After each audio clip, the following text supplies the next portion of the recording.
Shalom, shalom, brothers. Brother Kamal Mahar here, back at it again. First thing first, we give all praise, honor, and glory to Yahweh, Ba'ashem, Yahweh Shah, Ba'ashem, Kakadash. Double honor to the apostles and elders I learned our truth from. Blessings to the Achaemenid preaching his word with wholehearted sincerity. Blessed to the 144,000 and one-third entirely, the first fruits kingdom of heaven. House of David, WF, Davidah. And shalom to brother there speaking different tongues and looking different nations. Shalom to you, brothers. So today, brothers, quick vid. I mean, it's pretty much like a comfort video, like I tend to do, but I want to go into the times of trouble that we're coming up, that we're approaching, and how the Lord is going to, deliver his elect. Lord will not gonna be a part of that number, and you sincere brothers as well. To be a part of that, special people to be, covered, in these troubling times. Like the scriptures like to say, which I'm gonna bring out, that these going to be times worse than ever since the history of mankind. How do you get out of something like that?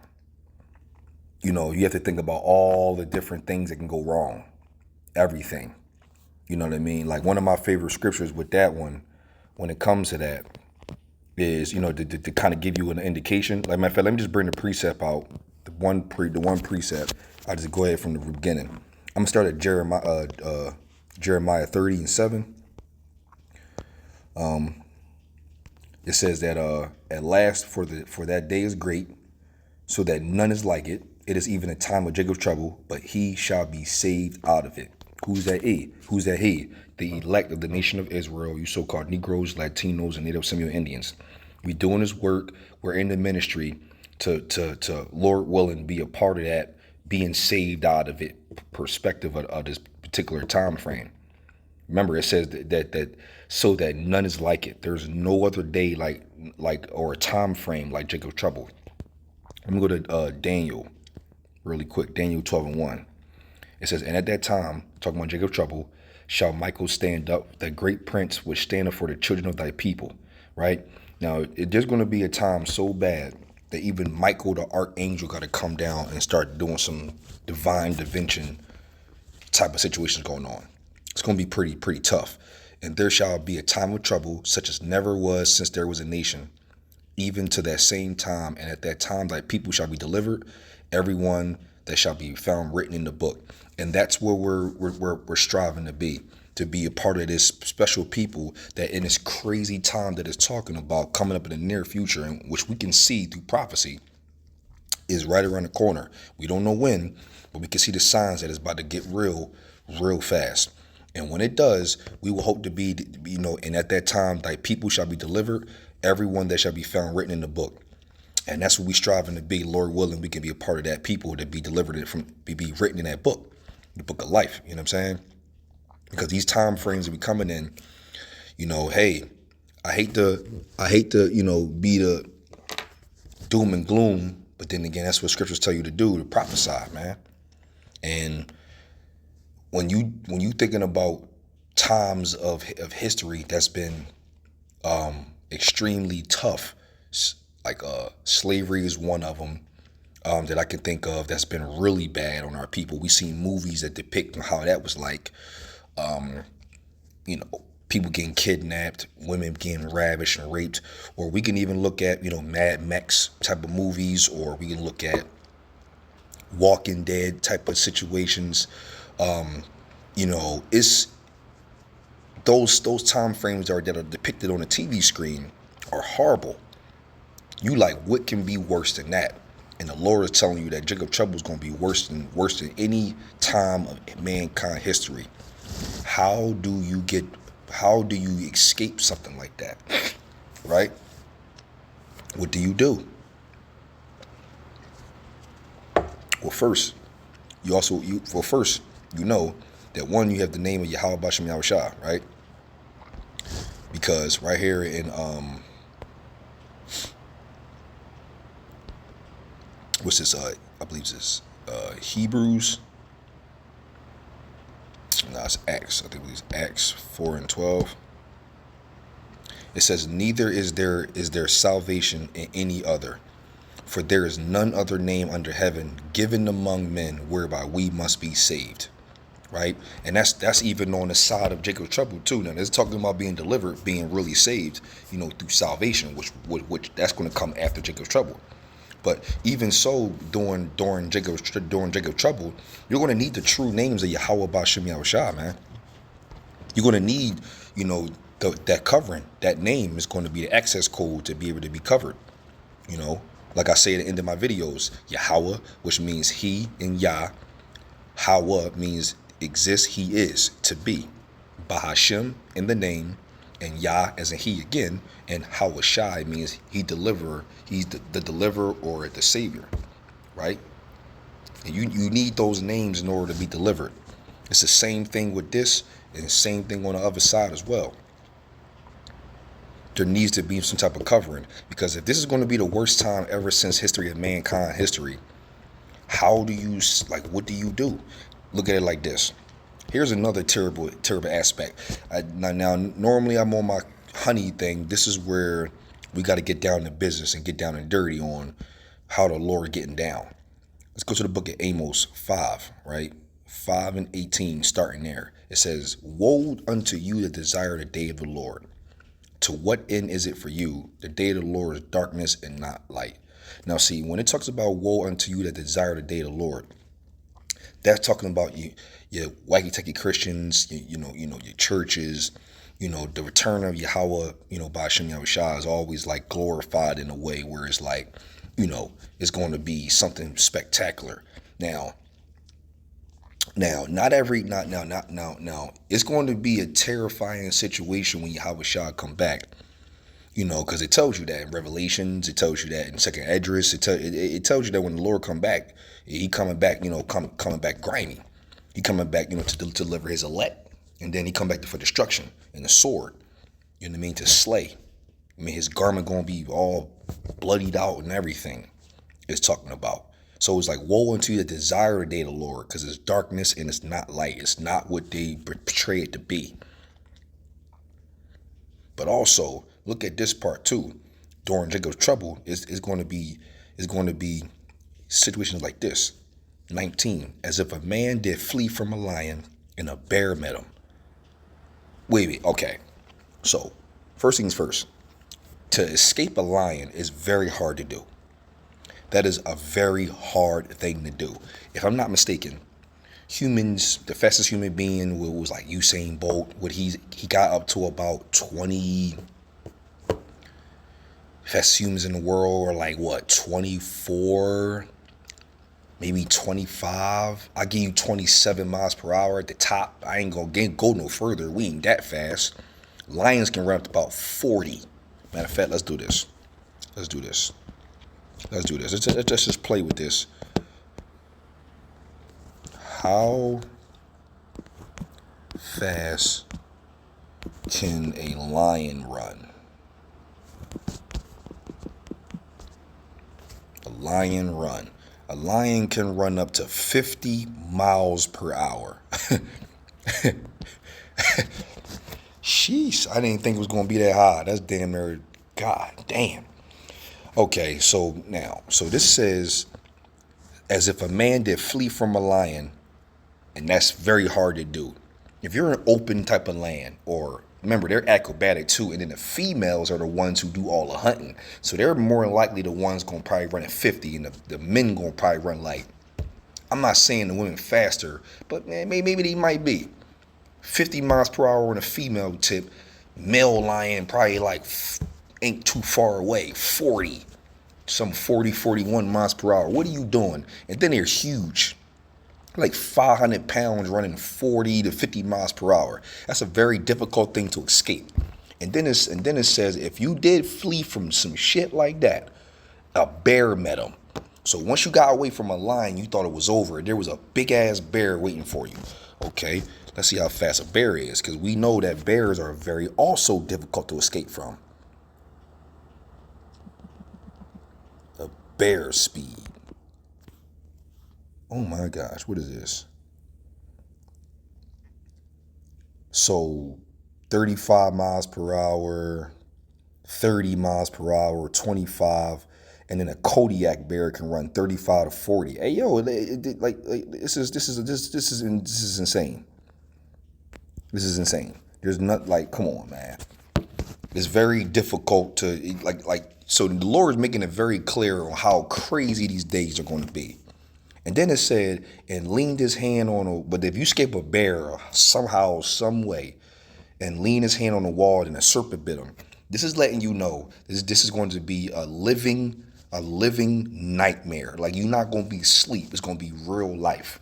To know that lions are after you, a bear can be at you, or a snake can be at you. But it's also getting into it. It's also referencing the fact that no matter where you turn, no matter where you go, there will be some type of a danger or something bad can happen at any given turn. Like, there's no breaks. There's no breaks. It's like you're not going to be able to rest. It's going to be like a utter keep running or die right now. That is terrifying. The Lord said it's going to be a time like never seen before. And then he explained it in a way where he went to that degree, where if you escape a lion, a bear gonna be there. And if you escape a bear, then a snake gonna be there. Like, it's like, what else? Like, that's some crazy shit. So I wanted to emphasize how much the Lord is not playing out here. Then you gotta think about like famines and pestilences and things of that nature. It's going to be some problem or some shit going down so much. Matter of fact, let's go a little bit more doom and gloom. Let's go to the psyche of a human being, right? Like the and why, you know what I'm saying? Like how are people going to be acting to make it even more? That was just animals. Think about people. People are on the worst accord. Esdras 14. It says, woe to the world and them that dwell therein. For the sword and the destruction draweth nigh, and one people shall stand up and fight against another, and swords in their hands. And this is also speaking about those crazy times I'm talking about. For there shall be sedition among men, and invading one another. They shall not regard their kings nor princes, and the course of their actions shall stand in their power. We live in a society right now, as we speak, that's very highly controlled with civilized people. Why? Because the kings and the princes are in order right now, and they're in dominant. If you do something wrong, the police gonna come get you. You're gonna get written up with a charge or so, and then you're gonna go the charge is going to be dealt with in court. You're gonna have a hearing.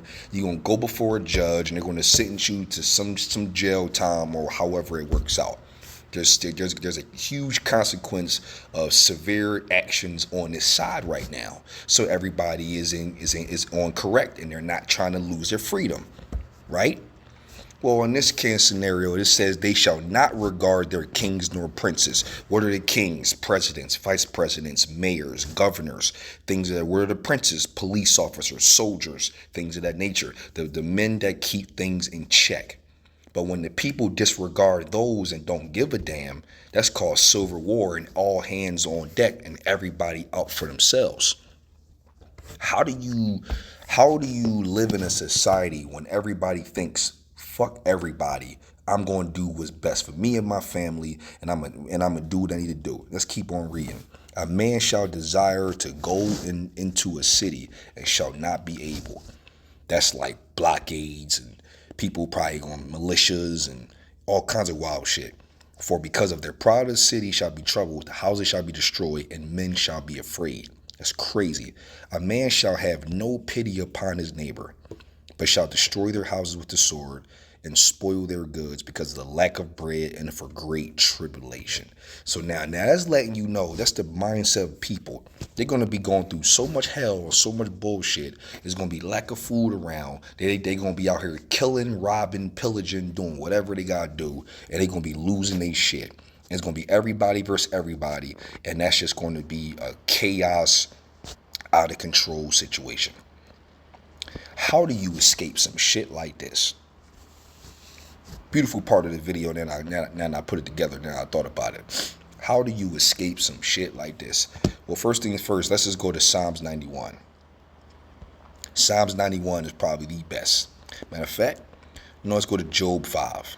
Let's start with Job 5, and then I'm going to end off with Job 5 starting at 20. It says, matter of fact, let's go. Let's do this.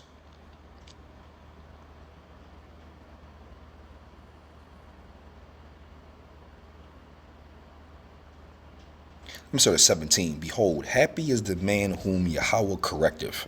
Therefore despise not thou the chastening of the Almighty. For he maketh sore and bindeth up, he woundeth, and his hands make whole. He shall deliver thee in 6 troubles, yea, in 7 there shall no evil touch thee. In famine he shall redeem thee from death, and in war from the power of the sword. Now granted, look at what I'm reading right now. This is all talking about the crazy evil things that I just read already, that what's going to be going on. But this is telling you what is not going to, those things not happening to specific, to the elect, or the ones who the Lord chooses are worthy enough to be living in his peaceful manner. And then it says, thou shalt, 21, thou shalt be hid from the scourge of the tongue, neither shalt thou be afraid of destruction when it cometh. At destruction and famine thou shalt laugh, neither shalt thou be afraid of the beasts of the earth. Remember I read in Amos 5 that if you escape a lion, then a bear will met you, but if you escape a bear, then a snake will get you. Well, in this case scenario, the Lord is going to have these things cool. What it says, for thou shalt be in league with the stones of the field, and the beasts of the field shall be at peace with thee. So now while there's destruction and animals losing their shit and doing all this crazy stuff to other people, the Lord's going to have it on the spirit on these animals to leave you alone, because you're chosen to be special. That one that says in JACOBS trouble where it said, you shall be delivered, everyone found written in the book. Yeah, that's why we do this work and try to get on in the good graces of Yahweh B'Shem Yahushua, right? So that way we could be a part of this Job 5 where we don't see the crazy shit that we just read. Let's go to Psalms 91. And I could just end off with this one. Psalms 91. Start at the top. He that dwelleth in the secret place of the Most High shall abide under the shadow of the Almighty. That's what you want to be in. You want to be under the shadow of the Almighty, because shit gonna get real. I will say to the Lord, he is my refuge and my fortress, my power, in him will I trust. Surely he shall deliver thee from the snare of the fowler and from the noisome pestilence, some of them Asibian missiles. He shall cover thee with his feathers, and under his wings shalt thou trust. His truth shall be thy shield and buckler. Isaiah 33:6. Wisdom and knowledge shall be the stability of thy times. And it says, thou shalt not be afraid of the terror by night, nor for the arrow that flieth by day. We know what that is. Also again, the nuclear missiles, for the pestilence that walketh in darkness, for the destruction that wasteth at noonday. 1,000 shall fall at thy side, and 10,000 at thy right hand, but it shall not come nigh thee. You see that? That's what we're striving for, to be on that side of the street. And 8, only with thy eyes shalt thou behold and see the reward of the wicked. We're waiting on that, because thou hast made the Lord, which is my refuge, even the Most High, thy habitation. There shall no evil befall thee, neither shall any plague come nigh thy dwelling. 11. For he shall give his angels charge over thee, to keep thee in all thy ways. And that's what we're praying on. That's why we're doing this work, to be and have an angel in charge to keep you safe during these rough times that I just described. That's all in prophecy in the scriptures. So we got to hold strong, brothers, because when these times come, we're going to need support and we're going to need help. So if you know the name of Yahweh B'Shem Yahushua, you're doing the work, and you trying to keep the laws statute commandments best way possible, and just trying to just be the best you can do the ministry. Lord willing, man, Lord willing, and me and you sincere brothers, man, we can inherit and be involved in it with the under the shadow of the Almighty. I write this out as edifying to you, brothers, Lord willing, and give all praise, honor, and glory to Yahweh B'Shem Yahushua B'Shem Kakwadash.